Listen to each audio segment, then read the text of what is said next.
LitQuake is a literary festival, a free literary festival. It originates in San Francisco, and here at Palo Alto at the OFJCC, Oshman Family Jewish Community Center, we have Jane Ganol, who's one of the founders of LitQuake, help us put together a Palo Alto LitQuake, and we have a wonderful roster of authors and workshops, both for adults and for kids. Most of our authors are bestsellers, New York Times bestsellers, emerging authors that we invited a few months ago are now wonderfully recognized because their books were picked since then.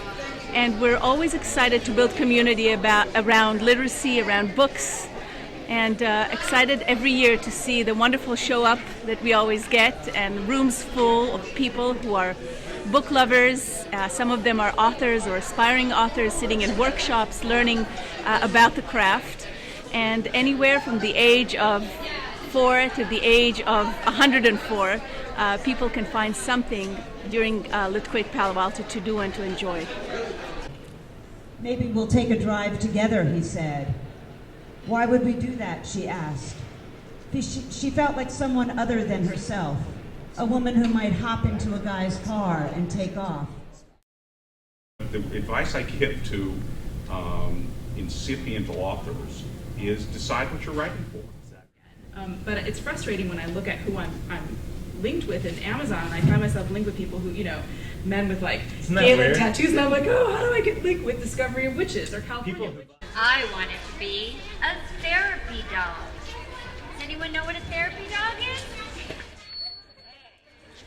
They said I was too little, but I went to school to learn anyway. Oh, I wonder if he cared, if he knew I have underwear. Oh. Ended because I am 52 now, which is 82 in actress years.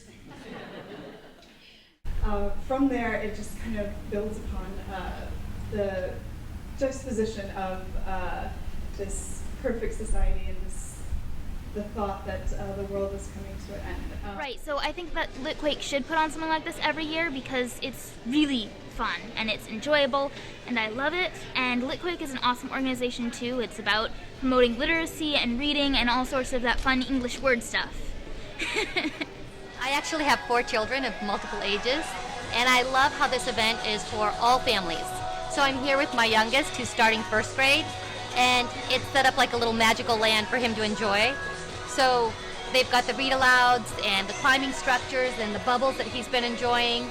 They have the animals that you can pick out the ice and face painting, and they've made it a really fun atmosphere where you can tie in fairy tales and imagination with books and active kids.